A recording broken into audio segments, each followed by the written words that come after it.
الذي اقتضى حبيبه في الأرض والسماء والصلاة والسلام على سيد الأنبياء محمد المصطفى وعلى آله التقى وأصحابه نجوم الهدى أما بعد فأعوذ بالله من الشيطان الرجيم بسم الله الرحمن الرحيم وأتموا الحج والعمرة لله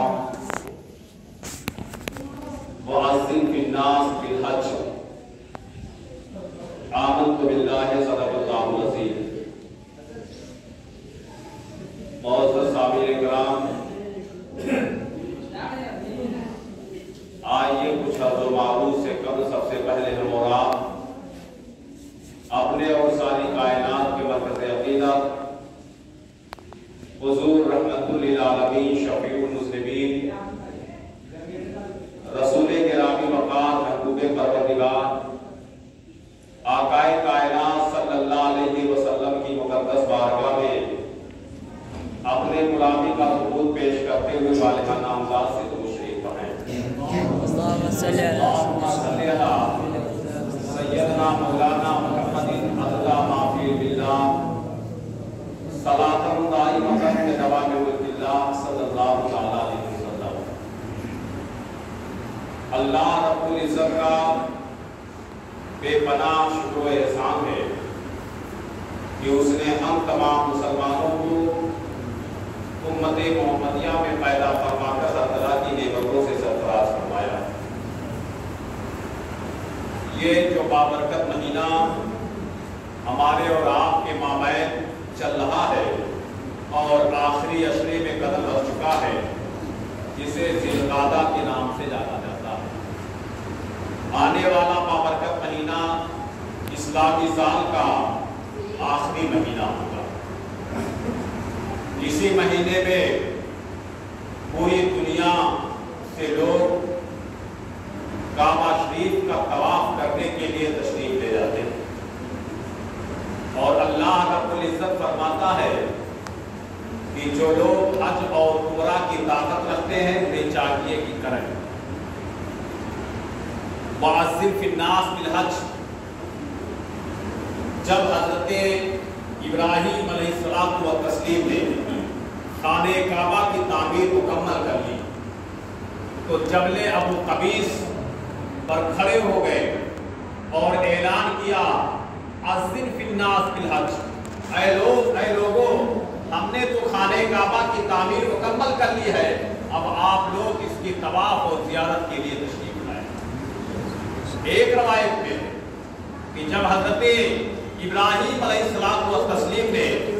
خانہ کعبہ کی تعمیر مکمل کر لی تو رب کی بارگاہ رب نے ارشاد فرمایا، ابراہیم اب اعلان کر دو کہ ہم نے خانہ کعبہ کی تعمیر مکمل کر لی ہے، اب لوگ ہمارے گھر کے طواف کے لیے تشریف لائیں. تو حضرت ابراہیم علیہ السلام نے رب کی بارگاہ میں عرض کیا، پروردگار، خانہ کعبہ کی تعمیر ہم نے مکمل کی، آواز اگر ہم دیں گے تو ہماری آواز یہاں کے لوگوں میں تک بھی پہنچنا مشکل ہے، کیسے میری آواز پوری دنیا میں پھیلے گی؟ تو اللہ رب العزت نے ارشاد فرمایا، ابراہیم آپ کا کام ہے اعلان کرنا، آپ اعلان کر دو اور آواز کو پوری دنیا میں پہنچانے کا کام تمہارے معبود اور رب نے. حضرت ابراہیم علیہ السلام نے خانہ کعبہ کی تعمیر کے مکمل کرنے کے بعد اعلان کیا تھا، اذن فی الناس بالحج، اے لوگوں، رب کے خانہ کعبہ کی طواف کے لیے تشریف لائیے. تاریخ میں ہے، واقعات آپ نے علماء سے سنا ہوگا کہ جب حضرت ابراہیم نے اس آواز کو کہا، اعلان کیا کہ لوگوں خانہ کعبہ کی طواف کے لیے آئیے، تو جن لوگوں نے حضرت ابراہیم علیہ السلام کی آواز پر لبیک کہا تھا، انہی لوگوں کو خانہ کعبہ کی طواف کی سعادت میسر ہوتی ہے. اور جن لوگوں نے جتنی مرتبہ حضرت ابراہیم کی آواز پر لبیک لبیک کہا تھا، وہ اتنی مرتبہ خانہ کعبہ کی. اور جب حضرت ابراہیم نے اعلان کیا تھا، اے لوگوں خانہ کعبہ کی طواف کے لیے آئیے، تو اللہ رب العزت نے حضرت ابراہیم کی اس آواز کو جو لوگ دنیا میں تھے اور وہ لوگ جو باپ کے سلب یعنی ہڈیوں میں تھے اور وہ لوگ جو ماں کے شکم میں تھے، وہ لوگ جو مٹی اور پانی کے درمیان تھے، اللہ رب العزت نے حضرت ابراہیم کی آواز، ماں کے پیٹ میں پلنے والے بچے اور باپ کی ریڑھ میں پرورش پانے والا ریڑھ کی ہڈی میں بچے، چوٹیوں کی مثل جو تعداد تھی، سب لوگوں نے حضرت ابراہیم کی آواز کو سنا اور جنہوں نے جتنی مرتبہ اگر ماں کے پیٹ میں لبیک کہا، باپ کی ریڑھ کی ہڈی میں لبیک کہا، تو وہ لوگ اتنی مرتبہ خانہ کعبہ کا طواف کریں۔ خانہ کعبہ کا طواف روزانہ 120 رحمتیں مکہ معظمہ میں نازل ہوتی ہیں۔ 120 رحمتیں، 60 رحمتیں جو خانہ کعبہ کا طواف کرتے ہیں ان کے اوپر 60 رحمتیں نازل ہوتی ہیں۔ 40 رحمتیں جو لوگ خانہ کعبہ میں بیت کے پاس نماز پڑھتے ہیں ان پر 40 رحمتیں خانہ کعبہ مکہ معظمہ میں ان سب پر نازل ہوتی ہیں۔ 20 رحمتیں جو شخص خانہ کعبہ کا دیدار کرتا ہے اللہ رب العزت 20 رحمتیں ان کے اوپر نازل فرمایا۔ اس طرح روزانہ مکہ معظمہ کی سرزمین پر خانہ کعبہ میں طواف کرنے والے، نماز پڑھنے والے، خانہ کعبہ کی زیارت کرنے والوں پر بھی رب کی رحمت ہوتی ہے۔ پیارے آقا کی جماعت تھی، اللہ کے پیارے رسول نے خطبہ دیا، ارشاد فرمایا ان اللہ تعالیٰ قد فرض علیکم الحج، اے لوگوں تم پر اللہ تبارک و تعالیٰ نے حج کو فرض کیا ہے، فَمَنِ اسْتَطَاعَ إِلَيْهِ سَبِيلًا، جو لوگ اس کے راستے تک پہنچنے کی طاقت رکھتے ہیں انہیں چاہیے کہ وہاں جائیں، خانہ کعبہ کا طواف کریں۔ اللہ کے رسول نے ارشاد فرمایا، ایک صحابی رسول کھڑے ہو گئے جن کا نام اقرا ابن حابس تمیمی یا اور اجل صحابہ اکرام موجود تھے۔ انہوں نے عرض کیا، یا رسول اللہ حج تو ہر سال ہوتا ہے، کیا ہمیں حج ہر سال کرنا پڑے گا؟ جس طرح ہمیں ہر سال زکوٰۃ دینی پڑتی ہے، ہر سال رمضان کے روزے رکھنے پڑتے ہیں، ہر سال قربانی کرنی پڑتی ہے، یا رسول اللہ کیا اسی طرح ہمیں ہر سال حج بھی کرنا پڑے گا؟ میرے آقا صاحب کوئی جواب نہیں ہے۔ دوسری مرتبہ پھر صحابی رسول عرض کرتے ہیں، یا رسول اللہ جس طرح ہمیں ہر سال زکوٰۃ دینی پڑتی ہے، ہر سال رمضان کے روزے رکھنے پڑتے ہیں، ہر سال قربانی کرنی پڑتی ہے، کیا اسی طرح ہمیں ہر سال حج بھی کرنا پڑے گا؟ میرے آقا صلی اللہ علیہ وسلم نے ارشاد فرمایا، صحابی رسول یہ معاملہ مجھ پر موقوف ہے،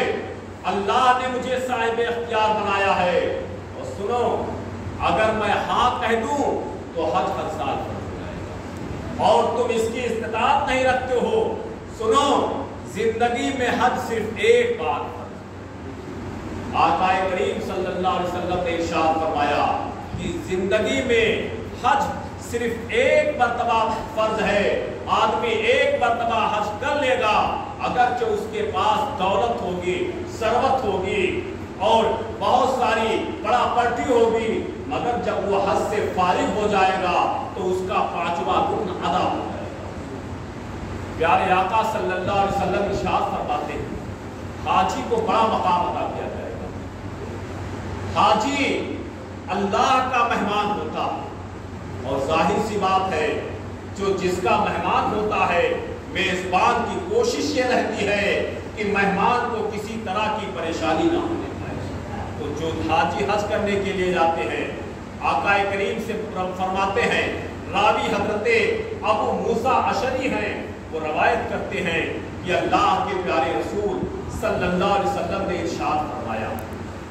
کہ اللہ کے پیارے رسول نے ارشاد فرمایا کہ حاجی کی شان اور حاجی کا مرتبہ مقام اس سے لگایا جا سکتا ہے کہ میرے آقا ارشاد فرماتے ہیں، حاجی وہ ہوگا جو اپنے گھر والوں میں سے 400 افراد کی شفاعت کرے۔ حاجی کو قیامت کے دن اس بات کا مستہ سنایا جائے گا وہ حجاج کرام جن کا حج مقبول و مقبول ہو، ورنہ تو ہندوستان سے متعدد ہزاروں کی تعداد میں حجاج کرام جاتے ہیں، مگر عالم یہ رہتا ہے کہ حج مقبول کی جو 3 نشانیاں بتائی گئی ہیں شاید کہ ان میں سے ایک آدھ ہمارے ہندوستان کے حاجیوں میں سے الا ماشاءاللہ نظر آتا ہے۔ اللہ کرے سب کا حج مقبول ہو جائے۔ تو میرے آقا ارشاد فرماتے ہیں کہ حاجی وہ ہوگا جو اپنے گھر والوں کی میں سے 400 افراد کی شفاعت کرے گا، جس کی چاہے گا رب کی بارگاہ میں عرض کرے گا، پروردگار کی بارگاہ میں جب وہ حاجی حج کرے گا تو اللہ رب العزت اس حاجی کی سفارش کو قبول فرمائے گا اور اس کے خاندان والوں میں سے 400 افراد کی بخشش کرے گا۔ میرے آقا صلی اللہ علیہ وسلم ارشاد فرماتے ہیں جس طرح طالب علم جب گھر سے نکلتے ہیں علم حاصل کرنے کے لیے تو یہ اللہ کی راہ میں ہوتا ہے، اور اللہ کی راہ میں جب یہ ہوتے ہیں تو بلبل سدرہ حضرت جبریل امین جو بارگاہ رسالت میں وہی لے کر کے آتے تھے، وہ طالب علم کی رضا کے لیے اپنے پروں کو دکھاتے تھے، اور طالب علم اگر گھر سے نکلا مدرسے کی طرف آ رہا ہے تو سمجھ لیجئے اگر اس کا انتقال ہو جائے تو وہ شہید کا درجہ ہے۔ میرے آقا ارشاد فرماتے ہیں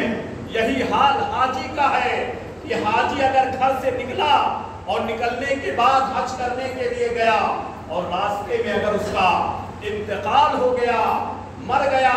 تو ایسے حاجی کا حج بھی قبول اور قیامت تک اس کو حج کرنے کا ثواب بھی عطا کیا جائے گا اور بلا حساب وہ حاجی جنت میں ملا۔ یہ حاجی کی شان ہے۔ میرے آقا صلی اللہ علیہ وسلم ارشاد فرماتے ہیں کہ جب حجاج کرام حج کرنے کے لیے تشریف لے جائیں تو ان حاجیوں سے مصافحہ کرنا، ان کے قدم کو اپنے گھر میں رکھوانا باعث خیر و برکت، ان سے مصافحہ کرنا، ان کی دستبوسی کرنا، یہ سب باعث برکت، باعث خیر ہے، اس لیے کہ وہ عظیم ذات اور شخصیت ہے جو اللہ رب العزت کا مہمان ہوتا ہے، اور اللہ یہ بڑے نصیب اور تقدیر کی بات ہے کہ اللہ کا مہمان بنے۔ سرکار اعلیٰ حضرت فرماتے ہیں جسے چاہا در پہ بلا لیا، جسے چاہا اپنا بنا لیا، یہ بڑے کرم کے ہیں فیصلے، یہ بڑے نصیب کی بات ہے۔ حجاج کرام کی بڑی عظمت اور بڑی شان ہے، مگر وہی لوگ حج کی سعادت سے سرفراز ہو سکتے ہیں جو لوگ حضرت ابراہیم علیہ السلام و تسلیم کی آواز پر لبیک اور حجر اسود جو جنتی پتھر، تو پتھر جو خانہ کعبہ کے پاس ہے جسے مقام ابراہیم کہا جاتا ہے، حجر اسود یہ وہ پتھر ہے جس پتھر کو حضرت آدم علیہ السلام و تسلیم جب جنت سے تشریف لائے تھے تو اس پتھر کو لے کر آئے۔ حضرت آدم حجر اسود کو لے کر کے آئے تھے اور حضرت ابراہیم علیہ السلام و تسلیم جب خانہ کعبہ کی تعمیر کر رہے تھے تو جس پتھر پر آپ کھڑے ہو کر کے خانہ کعبہ کی تعمیر کر رہے تھے اسی کو مقام ابراہیم کہا جاتا ہے۔ جب آپ خانہ کعبہ کی چاروں طرف سے دیوار تیار کر رہے تھے اور آپ کے بیٹے جد امجد مصطفیٰ جان رحمت حضرت اسماعیل علیہ السلام و تسلیم پتھر اپنے والد محترم حضرت ابراہیم کو دے رہے تھے، حضرت ابراہیم اسماعیل سے پتھر لے کر کے خانہ کعبہ کی جب تعمیر کر رہے تھے، جتنی ضرورت حضرت ابراہیم کو اونچ اور نیچ کی ہوتی وہ مقام ابراہیم حضرت ابراہیم کے لیے اتنی مقدار میں ہو جائے۔ اس طرح حضرت ابراہیم نے خانہ کعبہ کی تعمیر مکمل کی اور حجر اسود جو میرے آقا صلی اللہ علیہ وسلم ارشاد فرماتے ہیں حجر اسود یہ جنتی پتھر ہے جس کو ہمارے اور آپ کے دادا حضرت آدم علیہ السلام و تسلیم جب جنت سے تشریف لائے تھے، ظاہر سی بات ہے جب کوئی کہیں تشریف لے جاتا ہے کہیں بارگاہ میں حاضری کے لیے تو یادگار کے طور پر کچھ نہ کچھ لے آتا ہے۔